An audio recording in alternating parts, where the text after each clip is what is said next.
Hey guys, welcome back to the shop, or back to the channel. We got some things going on. I know it's another shop video, sorry, after the Timberwolf one I just posted the other day. But it's kind of getting to be that time of year where we're going to be more time in the shop and less time out riding. Got some things coming up though. Got some farming type videos coming. We also have probably some hunting type stuff this fall. We'll see how that all goes. Deer season, who knows. But here's what we got going on today. We got Levi's KFX, kind of torn apart. As you noticed, we got paddle tires on it. We're heading to Silver Lake this weekend. Pretty stoked about it. Buddy at work said, hey, what you got going on? You want to go to Silver Lake? Duh. Yeah, let's go to Silver Lake. So, Levi's going to take the weekend off from cross country, and we're going to jump on the machines and blast up to Silver Lake for 2 days. So, that's upcoming. That's kind of cool. But in the meantime, we've got his torn apart. Let's touch on this. So, I just picked this up the other day. Picked it up online auction, $100. It's a mower lift. Well, long term, yes, I would love to have an ATV lift, but in the meantime, I think this is going to be huge for us here in the shop. Man, Levi used it to change his oil last night. Gives you plenty of room. Might be a quick option for some of you guys at home doing some of this kind of stuff. Man, look how much room you've got underneath of it. So sweet. This thing would have been sweet working on that Timberwolf instead of down on the ground. I'm getting older, my knees hurt. Just not as easy to get up and down, but you know, I've got this old Craftsman wheelie stool that I use constantly, and I think it's gonna be really sweet. So that's kind of a cool thing. But what we're doing today here on Levi's is we've got it all pretty much done. He got the oil changed, a new sprocket. I mean, it's pretty much ready to go, other than something we were fighting with here a couple months ago this summer was his Power Commander. It is a Power Commander 5 from Dynojet. Yeah, it's dirty, but that's okay. We were having some issues with this, but we think what the problem was is we found his air filter, and excuse me, it's dirty, it needs clean before we leave. But the old one had a big hole in it right here, and we think the AFRs were kind of throwing some funky stuff in. So it was run a little weird, a little funky. It acted like it'd run out of fuel on the top end.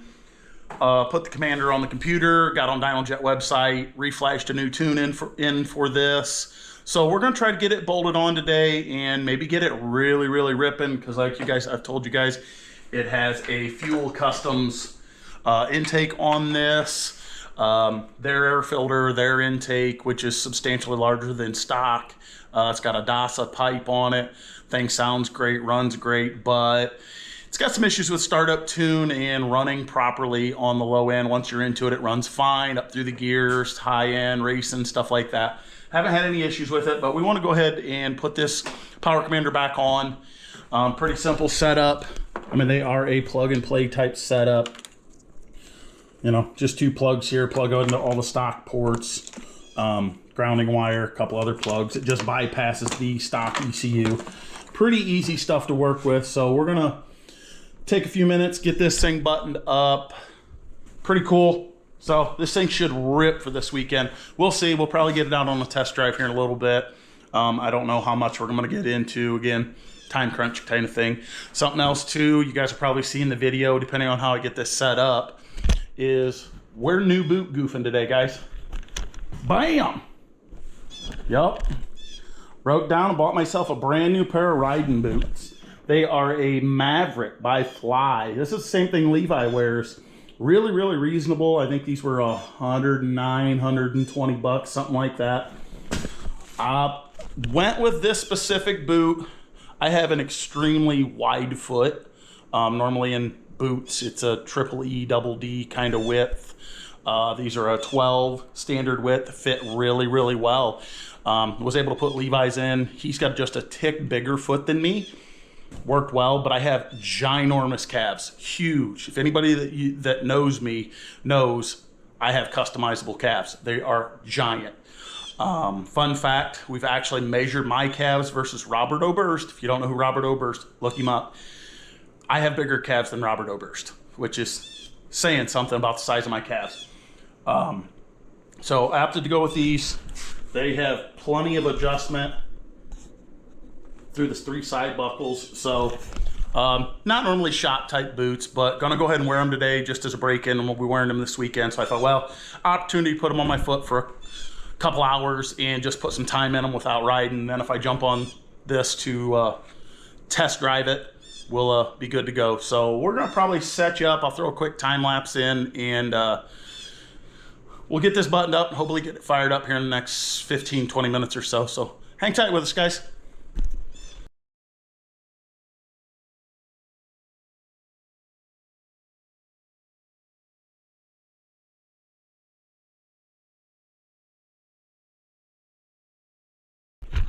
All right, so time lapse I don't think is gonna work, but we're gonna do a quick install video on this Power Commander on this KFX 450R. So like I said, Power Commander, Dynojet Power Commander 5. It's an EFI module. You can get different tunes for these depending on the unit, the machine. Pretty simple to put on. They are a plug and play application. So you've got your injector here. Unplug that. You've got one plug goes into the injector, and then a separate plug that plugs right back into the main harness. Simple grounding wire. And under here, get some light. It's your, man, I don't know if you guys can even see that. There's your TPS right there. I got the screw out of it. I'm gonna pull it. It's kind of a nightmare because of where the plug's at to see, to get in there to unplug that. So I'm gonna go ahead and pull the TPS. It's got a separate set of plugs for that. And you got one into the TPS, one back into the main harness, and that is it. Pretty simple, kind of easy to do, not a big deal on these. We've already pre-flashed a tune into this from Dynojet. You can get that right on their website. You can download the tuning software. I'm not a tuner. We've talked about maybe running this down to a guy, put it on the dyno and let him reflash it, do some more advanced tuning on it, maybe even reflash the stock ECU. I don't know what we're gonna end up doing. If this works, we'll probably just ride it for what it is. It ran great when we got it, but again, the AFRs were kind of goofed up with the air filter having a hole in it and stuff, so we just pulled it and been riding it that way. So we'll go get this buttoned up and hopefully get it fired up here in a few minutes, so hang tight. All right, so got the Power Commander all hooked up, plugged in, tank back on. Hardest part about doing these is getting the tank back on. Got it all plugged back in, but as you can see, I got things farther apart. So these fuel custom intakes come with a new air box and all that stuff, and they're all cut out and they work really well. Everything fits good, but I've noticed that the filter on this, every time we pulled it out, like I said, the last one had a hole in it. It's actually on the machine now, but it'll start getting some wrinkles back here on the back side. I'm like, man, why does that do that? I'm like, man, these filters are not cheap. For the filter in this pre-filter is $100. I mean, those filters, even to go to like a K&M or another aftermarket other than ordering directly from Fuel, are still $64, $65. Well, I found the culprit of why it's doing what it's doing. Walk over here to the bench. So this bracket here mounts onto that air box we just showed, and it has two metal tabs that sit here. Well, there they are. As you can see, they're no longer attached. So this has turned into a bigger project than I thought, but long term, this is going to be a more permanent fix. So we're going to go ahead and fabricate a couple of brackets to set on there. Just some 90-degree out of some stainless, throw a couple of pop rivets in, and we'll kind of see how long that lasts. I don't know how long it'll last. Aluminum pop rivets. I may end up throwing some bolts in it, some hardened bolts, so they'll hold up better, but this is aluminum, so it's going to wear no matter what. And like we have talked in the past, this thing rattles like an old knucklehead or panhead Harley. It rattles everything apart. High horsepower, just single cylinder, they just rattle. They just are. It's part of the game, race car problems. So we're gonna get this fabbed up and hopefully we'll show the end result. We'll see what happens here in a minute. Okay, got my brackets made. Just some simple little, these are actually just some scrap stainless I had laying around. We're gonna lay right there on the inside. We'll throw probably 2 or maybe even 3 holes in them, and I haven't decided whether I'm gonna do bolts or pop rivets. I think I'm gonna go ahead and do prop rivets for this weekend. Yeah, and then The old bracket will lay up in there just like that. Whoop, whoop. Yeah, I think that'll get us through this weekend for sure, and it'll probably last a long time that way. All right, there is our brackets. Got them pop riveted on there. Yep, got both of them in. And then I'll take these old tabs and put them in there so that way the spacing is all correct when they all go back together, and we'll get her bolted up and should be good to go, guys. So we got the air box and everything back in. The power commander is not mounted yet. I want to make sure this is all going to work, because I may end up tearing this all back apart if the tune isn't right on it and just taking it back off for the weekend. But we got our Fuel Customs air cleaner and everything back in there bolted. My tabs worked out okay, or my brackets worked out okay. I'm glad I put the pop rivets in that way versus the other, because they kind of set inside. We're going to go ahead and throw the seat on. We're going to lower this thing down real quick. Down she goes.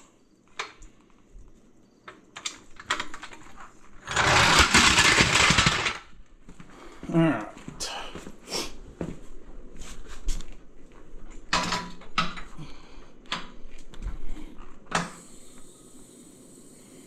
Nice and easy.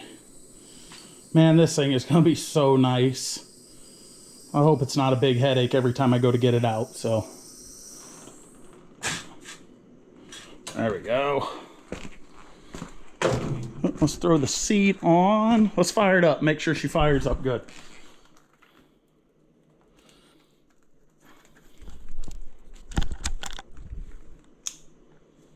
Well, oh.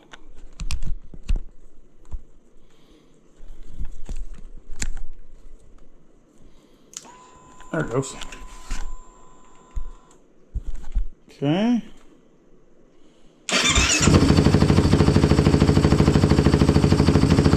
Fire right up.